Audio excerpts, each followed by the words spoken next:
What if every plastic item you touch, bottles, bags, toys, could vanish overnight? It's all built on one tiny secret. That secret is a double bond. It's the difference between a peaceful molecule and a reactive powerhouse, the alkene. Alkenes are unsaturated hydrocarbons. Their double bond means they can still take on more atoms. That's their superpower. Refineries don't just sort oil, they crack large, unwanted hydrocarbons into smaller alkenes. But how does that work them? Because the world demands lighter fuels and plastics. Large alkanes are heated without oxygen, pass over an aluminum oxide catalyst, and crack into fuels and alkenes. What if this reaction could be controlled to give exactly the products we need? Heavy fractions are less useful, so engineers crack them to meet demand. That's how alkenes become industry's most wanted. Shake an alkene with bromine water and the orange color vanishes. That's the classic test for a double bond. The pi bond is a cloud of electrons, a magnet for electrophiles. That's why alkenes undergo addition reactions. Add hydrogen to an alkene with a nickel catalyst and you saturate it. This hydrogenation turns oils into margarine. With symmetrical alkenes, addition is simple. But what about propene, an unsymmetrical alkene?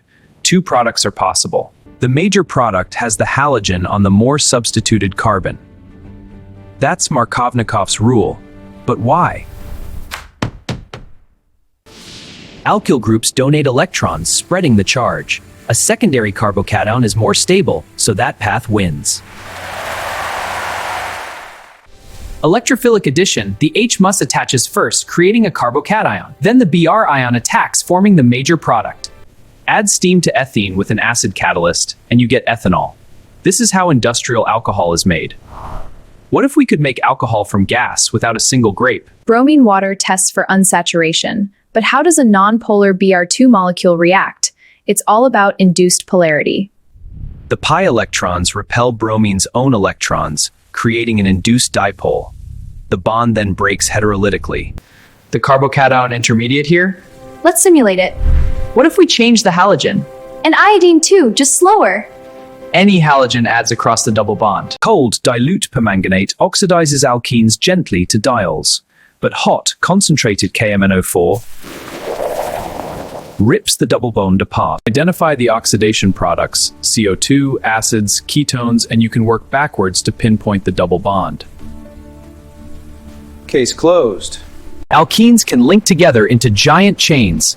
That's addition polymerization, the birth of plastics like polyethylene.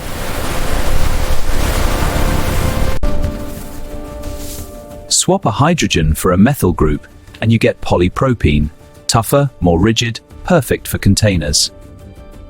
Add a chlorine to ethene, and you get PVC. Rigid, durable, and found everywhere from pipes to records.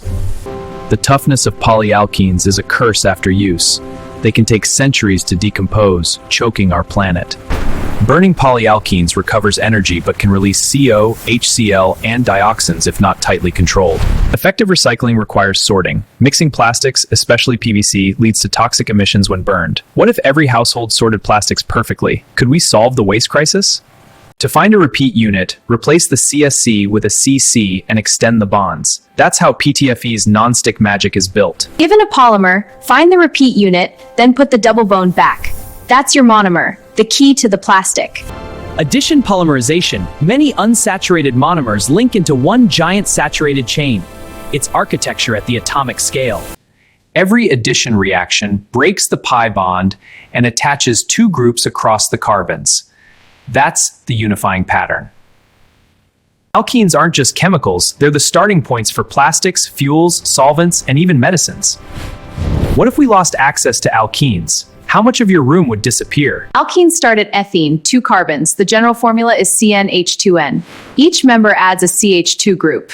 This simple change unlocks a world of reactivity. An alkene with 18 carbons and 1 double bond is C18H36.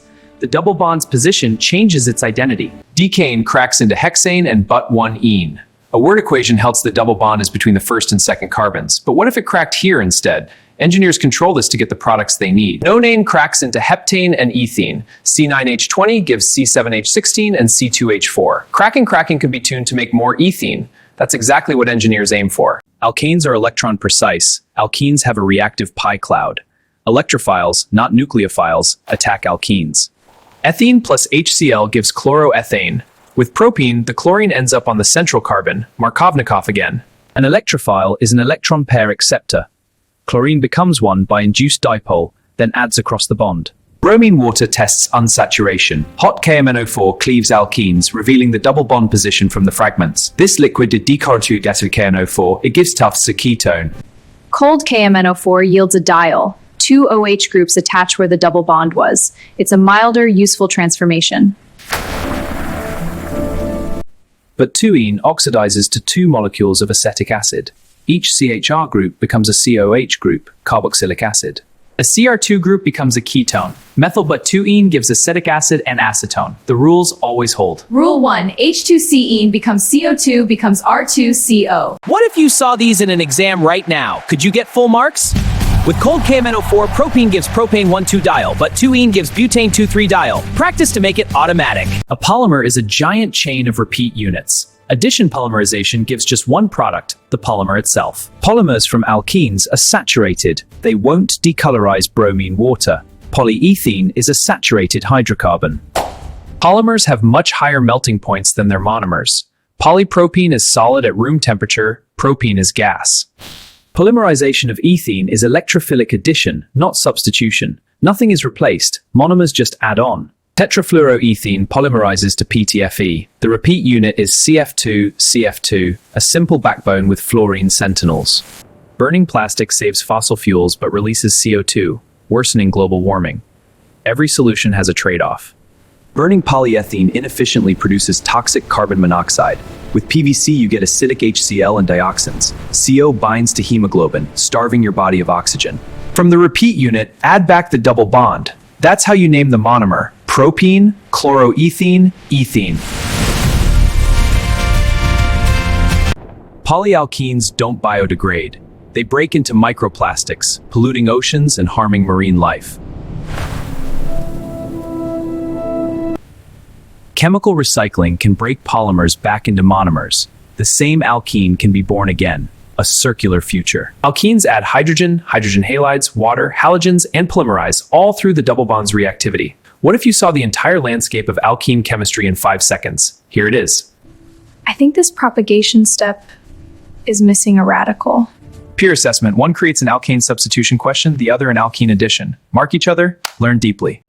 I used to think plastic was just plastic. Now I see the double bond. You've learned that a simple double bond powers the world of plastics, fuels, and so much more. Keep that vision. Now that you can deduce repeat units, you're one step closer to designing your own polymers. What will you create? What if your invention could change the world? Welcome to Stable or Not. Which carbocation will survive the attack?